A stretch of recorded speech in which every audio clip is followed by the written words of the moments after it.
You test for bitterness, you test for microbes, but are you testing your malt for NDMA? NDMA is a toxic nitrosamine that can form during kilning, especially in darker malts. It's carried through into beer and doesn't break down during brewing. In most industries, this would be a red flag, but in brewing, NDMA is still often overlooked. That's changing. With more attention on nitrosamines in food and drink, and growing pressure on manufacturers to manage risk, NDMA is coming back into focus. If you're brewing or supplying malt, this is something to take seriously. In this video, we're going to talk about what NDMA is and how it forms, why it matters for brewing, how it's regulated, and how to test for it using gas chromatography. NDMA is part of a group of compounds called nitrosamines. Several of them are known or suspected to cause cancer, and NDMA is one of the most studied. It's tightly restricted in food, water, and pharmaceuticals. And it's not studied because it's common, but because it is harmful, even at very low levels. NDMA forms when two things meet, a secondary amine and a nitrosating agent. In malt, the secondary amine is usually dimethylamine, a natural breakdown product of nitrogen-containing compounds in the grain. The nitrosating agent is often nitrite, which can come from microbial activity during storage or form earlier in the process from nitrate present in the grain or steeping water. On their own, nitrite and dimethylamine aren't unusual, but when the right conditions line up, they react, and that's when NDMA forms. So what are those conditions? Those conditions are high nitrogen fertilizers. These are common in barley farming. They boost protein content, but also increase the amount of amine precursors like dimethylamine. Microbial activity during storage. Moisture issues can trigger microbial conversion of nitrate to nitrite, raising the risk. Kilning, a critical step. High heat, low moisture, and a slightly acidic pH, especially in darker malts, creates the ideal conditions for nitrosamine formation. And in low oxygen environments, these can develop in piled grain, sealed kilns, or storage silos. Reduced oxygen supports the chemical pathways that drive nitrization. And once NDMA forms, it doesn't break down. It's heat stable, water soluble, and can persist through mashing, fermentation, and into the final product. If it's in your malt, it's likely in your beer. NDMA in beer was first reported in the 1970s. This prompted some of the earliest food safety regulations on nitrosamines. Changes to malting practices followed, and NDMA levels in many beers dropped. As the issue became less visible, it slipped off the radar. But the conditions that allow NDMA to form are still part of the modern malt production. Now, as attention returns to nitrosamines more broadly, it's clear that the basic risk factors haven't gone away. High nitrogen farming, dark malts, modern kilning setups, they're all still in use, and so is the chemistry. If you're not actively monitoring for NDMA, you're relying on process luck, and that's not a great position when nitrosamines are back in the spotlight. So NDMA is of concern for two main reasons. First, it's toxic at very low levels. Studies have linked it to liver damage, DNA mutations, and cancer in animals. It's classified as a probable human carcinogen by the International Agency for Research on Cancer. That classification means regulators treat it as a serious risk, even when exposure is measured in nanograms. And second, it's already regulated. This isn't a hypothetical future issue. Limits exist right now in several sectors. In the United States, the Environmental Protection Agency sets a maximum level of 0.7 nanograms per liter for NDMA in drinking water. The European Food Safety Authority has proposed strict daily intake thresholds for total nitrosamines in food.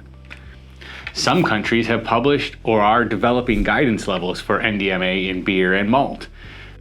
Beers brewed with higher levels of roasted or dark malts have been shown to contain elevated NDMA levels. This raises questions not only about consumer safety, but also about whether products could fall foul of local or export regulations.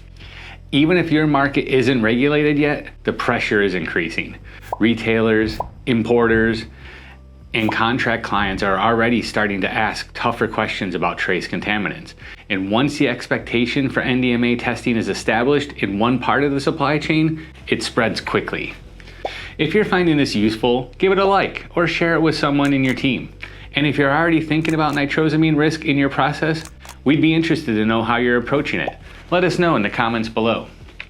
Now, NDMA isn't included in most standard lab panels for brewing or food testing, but it can be measured accurately using the right tools and methods. The most widely used approach is gas chromatography with a Thermal Energy Analyser, or a GCTEA. This setup is highly selective for nitrosamines and can detect NDMA at very low concentrations, often in the low parts per billion. Testing typically involves three main steps. First is the sample extraction. NDMA is isolated from the malt, wort, or beer using a solvent extraction. Then you have sample preparation. Depending on the matrix, the extract may be concentrated or pass through a purification step to improve sensitivity and reduce interferences. And then you have the GCTEA analysis. The sample is injected into the gas chromatograph and analyzed using a thermal energy analyzer, which specifically detects nitrosamine compounds. This is the same type of setup used in pharmaceutical and tobacco testing, where nitrosamines are very closely monitored. This can be integrated into an existing lab workflow without major disruption. The TEA detector is a general detector for nitroso compounds, so it doesn't need a separate calibration for each individual nitrosamine. Once the system is calibrated using any suitable nitrosamine standard, it can detect a wide range of compounds, including NDMA, with high sensitivity and selectivity. That flexibility makes it a practical choice for labs that want to add nitrosamine testing without starting from scratch. Nitrosamines like NDMA have been recognized as a risk since at least the 1980s, but they are receiving renewed attention across multiple industries. Recent pharmaceutical recalls due to nitrosamine contamination have brought the issue back into focus, and food safety authorities are now reevaluating acceptable exposure levels in a wide range of products. Beer is not exempt from this scrutiny.